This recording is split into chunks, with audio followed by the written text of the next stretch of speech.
Allahu Akbar, Allahu Akbar. Asyhadu an la ilaha illallah wa asyhadu anna Muhammadar Rasulullah.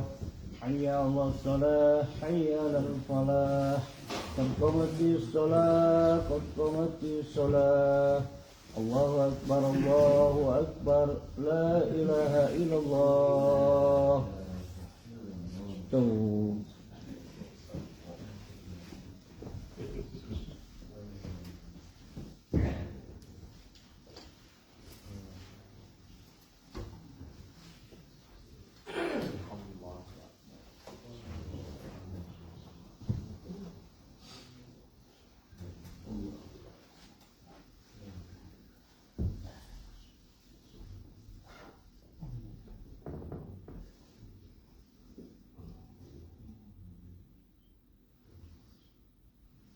الحمد لله رب العالمين الرحمن الرحيم مالك يوم الدين إياك نعبد وإياك نستعين اهدنا الصراط المستقيم صراط الذين أنعمت عليهم غير المغضوب عليهم ولا الضالين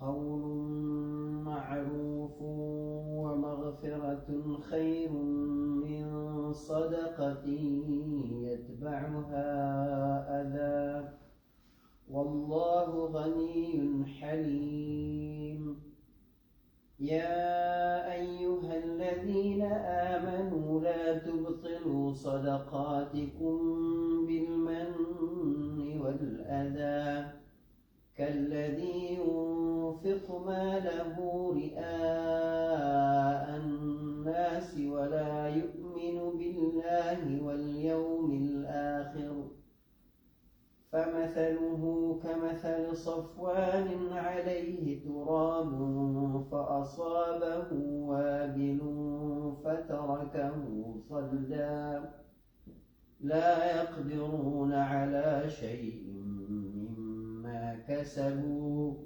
والله لا يهدي القوم الكافرين ومثل الذين ينفقون أموالهم ابتغاء مرضات الله وتثبيتا من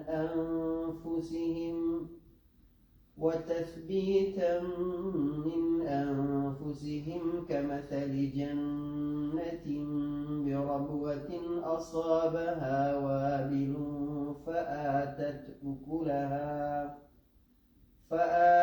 أكلها ضعفين فإن لم يصبها وابل فطل والله بما تعملون بصير أيود أحدكم أن تكون له جنة من نخيل وأعناب تجري من تحتها الأنهار له فيها من كل الثمرات وأصابه الكبر وله ذرية ضعفاء فأصابها إعصار فاحترقت كذلك يبين الله لكم الآيات لعلكم تتفكرون الله أكبر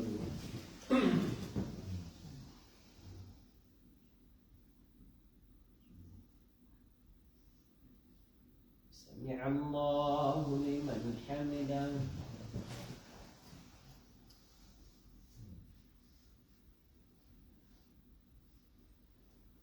الله أكبر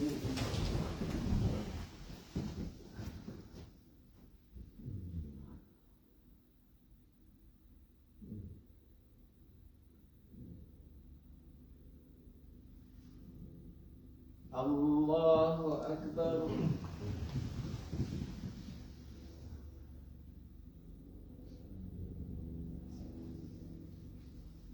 الله أكبر.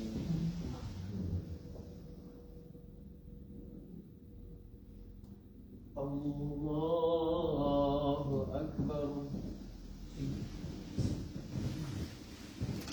الحمد لله رب العالمين الرحمن الرحيم مالك يوم الدين إياك نعبد وإياك نستعين اهدنا الصراط المستقيم صراط الذين أنعمت عليهم غير المغضوب عليهم ولا الضالين.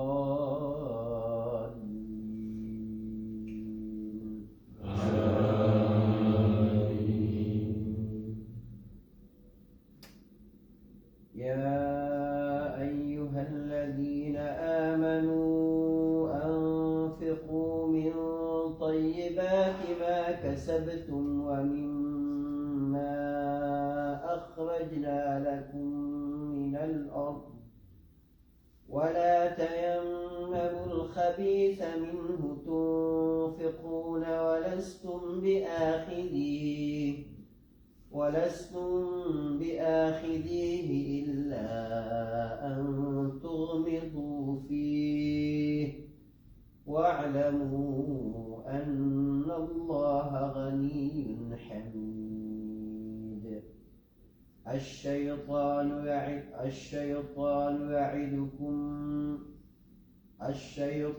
يعدكم الفقر ويأمركم بالفحشاء والله يعدكم مغفرة منه وفضلا والله واسع عليم.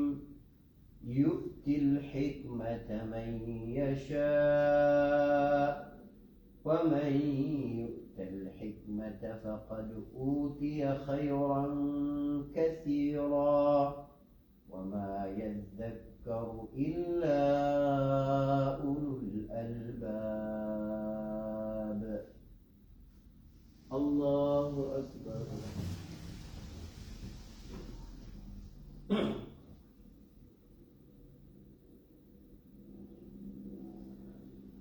سمع الله لمن حمده.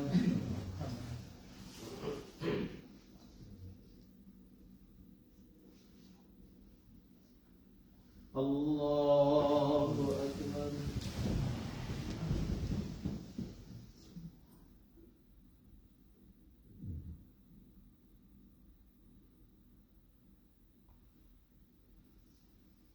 الله أكبر.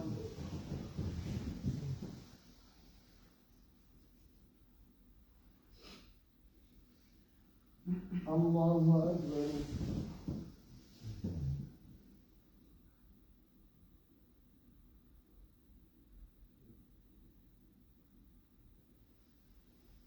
الله أكبر.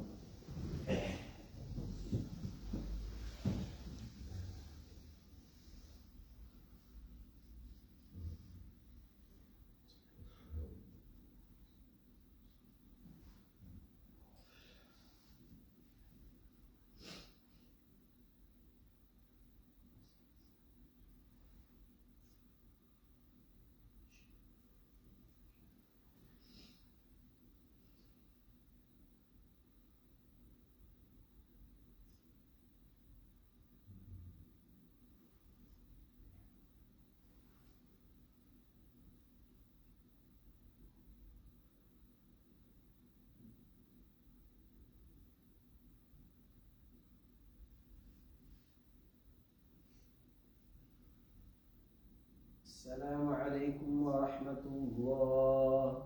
السلام عليكم ورحمة الله.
Bismillahirrahmanirrahim. Assalamualaikum warahmatullahi wabarakatuh.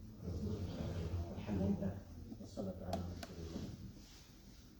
Bapak Ibu rahimahullah taala. Kita lanjut sedikit kisah kemarin. Bagaimana Nabi SAW akhirnya keluar ke Uhud bersama para sahabat. Uhud itu satu gunung yang berpisah dari gunung yang lain. Jadi di Jazirah Arab itu anak gunungan Jazirah itu. Mulai dari Yaman di selatan sampai ke Syam, wilayah Syria, Lebanon, Jordan, itu ada bukit yang tidak terputus. Jadi memang tidak tinggi, tapi itu perbukitan seperti Bukit Barisan di Sumatera. Nah, cuma ada satu gunung yang terpisah sendiri, itulah Gunung Uhud. Makanya dia disebut Uhud. Uhud itu artinya tunggal. Nabi menyebutkan Uhud ini adalah gunung yang ada di surga. Jadi memang ada beberapa barang yang di dunia ini terdapat di surga kita. Lalu Nabi juga menyebut Uhudun jabalun yuhibbuna wa nuhibbuh. Uhud adalah gunung yang mencintai kita dan kita pun mencintai dia. Hadis ini menarik ya. Bahwa ternyata benda-benda yang terlihat mati, tidak punya jiwa, itu sebenarnya punya. Di segala sesuatu itu apa kata Allah dalam Quran? Illa ummamun mithlakum. Dia itu adalah umat seperti kalian.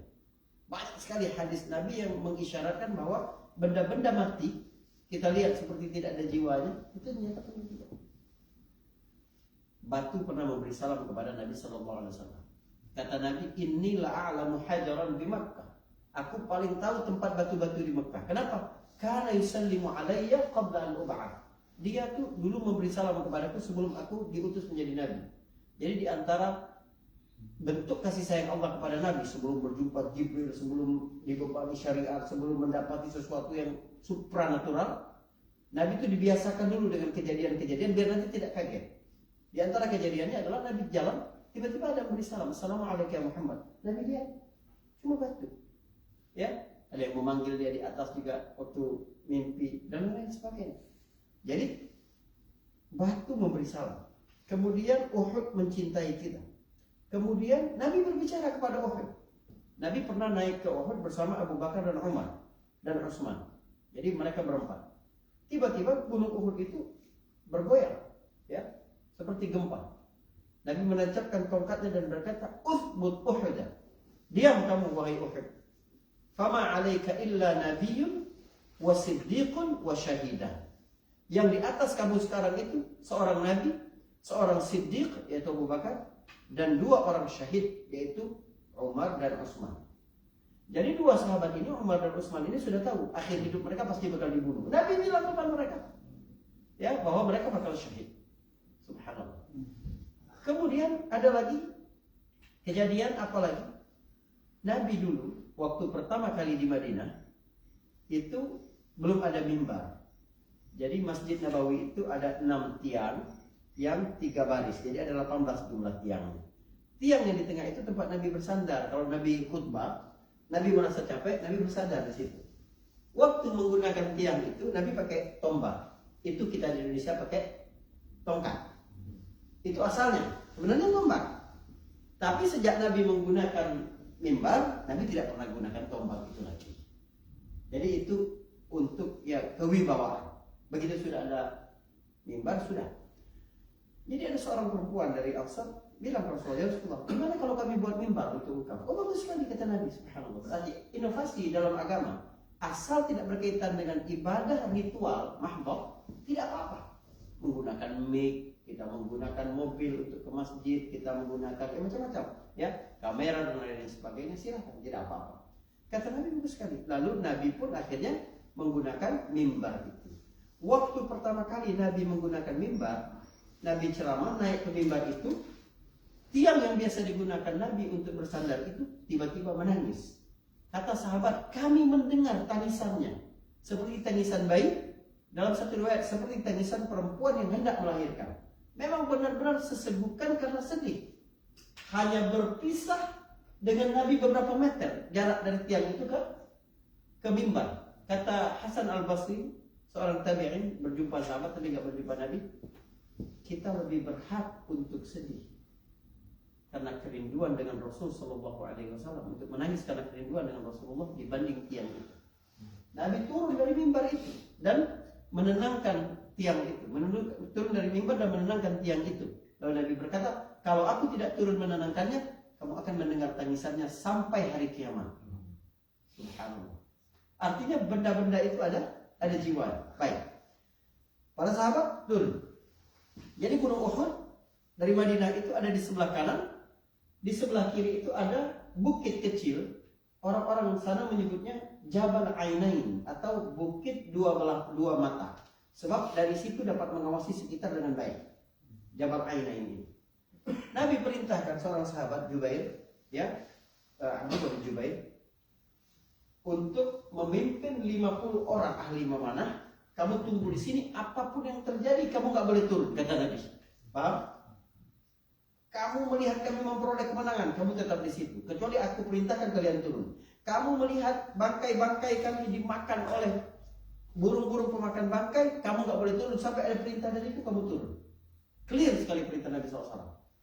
Lalu apa yang dilakukan Nabi? 700 orang berhadapan dengan 3.000. Subhanallah, lihat. Nabi itu ya, selain dia menerima wahyu, dia juga cerdas, ahli strategi. Luar biasa. Dia memperkenalkan satu strategi baru. Kalau sekiranya 700 orang ini dibawa ke lembah terbuka di Uhud bagian depan, sedangkan yang dihadapi musuh 4 kali lipat, itu berbahaya sekali. Karena musuh bisa mengepung karena jumlah sedikit. Jadi apa yang dilakukan Nabi? Memaksa musuh harus berhadapan 1 lawan 1, 1-on-1 dengan kaum muslimin. Apa yang dilakukan Nabi? Nabi membuat barisan soft, mulai dari ujung kaki gunung Uhud, karena gunung Uhud diterjal, nggak mungkin orang naik ke situ, sampai ke kaki Jabal Ainain. Jadi 700 orang itu memang berbaris seperti itu, supaya 3.000 orang, walaupun 10.000, walaupun 100.000, mereka harus tetap maju kan. Artinya menghadapi satu persatu, nggak bisa mengepung mereka, karena di sini ada gunung yang dijaga oleh pemanah, di sini ada Uhud, yang tidak mungkin orang naik ke situ. Jadi hanya saja mungkin musuh kalau banyak dia 2 lapis, 3 lapis, 4 lapis. Namun nggak bisa berhadapan, ngeroyok itu nggak mungkin. Karena 1 orang lawan 1. Kalau jatuh baru 1 lagi, baru 1 lagi. Mungkin begitu. Ya itu dikenalkan oleh Nabi SAW. Di kalangan Quraisy, pasukan dibagi menjadi 3. Pasukan utama di tengah itu kekuatan inti dipimpin oleh Abu Sufyan, ya, bin Harb. Di sebelah kiri, ya, di sayap kiri ada Ikrimah bin Abi Jahal. Di sebelah kanan ada Khalid bin Walid, ahli strategi. Dialah yang mengatur strategi perang Uhud ini. Jadi ini 3 panglima penting dalam perang Uhud yang membuat kaum muslimin mendapat musibah besar di Uhud. Ya, bukan, saya nggak bisa menyebutnya kekalahan, tapi bencana di Uhud. Tapi lihat apa yang terjadi di akhir kisah mereka ini. 3 orang ini semuanya masuk Islam. Subhanallah. Ikrimah bin Abu Jahal masuk Islam, Abu Sufyan masuk Islam, dan Khalid bin Walid masuk Islam dan menjadi pejuang-pejuang Islam. Itulah betapa misterinya hidayah, betapa dia adalah anugerah dari Allah Subhanahu wa Ta'ala. Nah, teman-teman, kaum muslimin pada waktu itu dengan strategi Nabi itu memang memperoleh kemenangan. Hancur pasukan Quraisy sehingga mereka akhirnya memutuskan untuk pergi. Nah, ketika pergi itulah kaum muslimin memungut barang-barang rampasan perang mereka. Yang di atas ini 50 orang ini melihat orang memungut barang itu langsung berlari dan berteriak, al-ghanimah, al-ghanimah, rampasan perang, rampasan perang. Kata juga pemimpin mereka, bukankah Nabi sudah melarang kita untuk meninggalkan bukit ini? Oh, itu kan kalau dalam keadaan perang. Sekarang kita sudah selesai perangnya, ayo kita turun semua. Turunlah orang-orang ini, tinggal 10 orang yang di atas, termasuk pemimpin mereka tadi. Melihat bukit ini kosong, kaum musyrik yang sudah mundur, Khalid bin Walid melihat kosong. Kunci kemenangan di sini karena Khalid sudah 3 kali mencoba naik, tapi terhalang, tidak bisa. Akhirnya Khalid memutar jalan dan dapat merebut itu. Terjadi kekacauan di kaum muslimin, lalu banyak yang syahid. Ada 70 orang yang syahid, termasuk paman sekaligus teman bermain sekaligus saudara sesusuan Nabi, Hamzah bin Abdul Muttalib. Saudara bapak Nabi Abdullah bin Abdul Muttalib. Juga Mus'ab bin Umair, duta pertama di dalam Islam yang dikirim Nabi ke Madinah. Itu Nabi benar-benar berluka batin Nabi dengan kematian Hamzah itu. Fisik Nabi terluka, kenapa? Karena Nabi pakai helm besi itu, kena pukulan pedang orang musyrik, masuk bengkok, menusuk ke pipi Nabi, patah gigi Nabi. Gak bisa dikeluarin itu. Sampai datang Abu Ubaidah bin Jarrah, dia memaksa yang kuat sehingga Nabi akhirnya bisa terbebas dari helm besi itu. Apa yang dapat kita ambil pelajaran? Bahwa kesalahan sebagian kaum muslimin dapat menyebabkan bencana bagi seluruh kaum muslimin. Hati-hati kita melakukan sesuatu yang bakal berakibat buruknya bagi semua orang muslim. Anda bikin misalnya satu perbuatan buruk atau apa, tiba-tiba semua orang muslim jadi diusir, jadi di ini. Kenapa? Karena itu tadi. Jadi bisa jadi kesalahan sebagian dapat menimpa semua. Dan ingat, yang mati dari 70 orang yang syahid itu, mereka bukan dari yang orang yang datang dari bukit, tapi orang-orang yang perang di tengah ini. Dan itu sampai membuat Nabi terluka. Pelajaran yang kedua adalah cinta dunia itu memang musibah besar sekali. Besar sekali. Di akhir ayat yang tadi kita bacakan, di ayat kedua, ya, asy-syaitanu ya'idukumul faqra wa ya'murukum bil fahsya. Setan itu menakut-nakuti kamu dengan kemiskinan dan menjanjikan kamu dan menyuruh kamu melakukan kekejian, perbuatan dosa. Banyak sekali di dunia ini orang melakukan dosa karena takut miskin, sehingga melakukan kecurangan, melakukan kezaliman karena takut miskin. Tapi Allah menyebutkan wallahu ya'idukum maghfiratan wa fadla. Allah menjanjikan kamu keampunan dan kelebihan-kelebihan, keutamaan.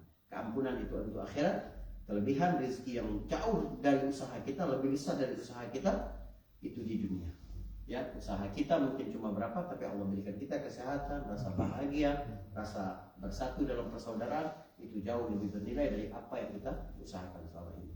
Semoga perjumpaan kita juga merupakan fadlah dari Allah Subhanahu wa taala, mengingatkan kita sehingga dapat mengambil juga di akhirat. Barakallahu fikum. Assalamualaikum warahmatullahi wabarakatuh.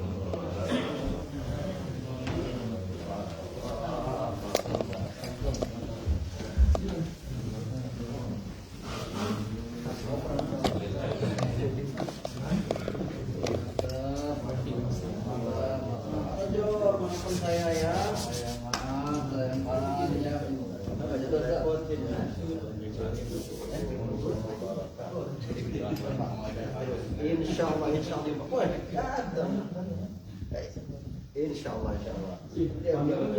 Iya.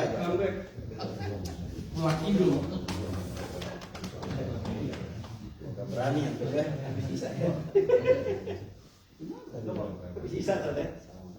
Habis sisa kan? Habis sisa.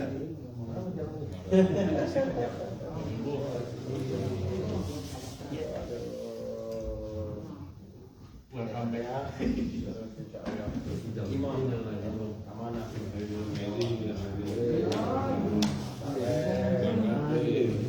sudah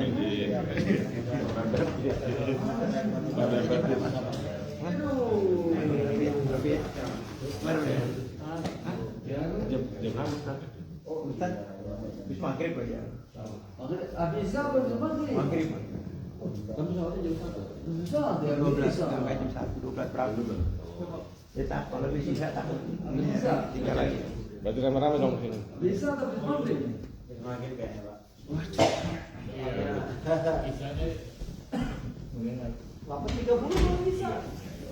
Iya, iya. Terus sampai sholat sampai Jam 7, jam 9. Jagoannya. Iya, takut.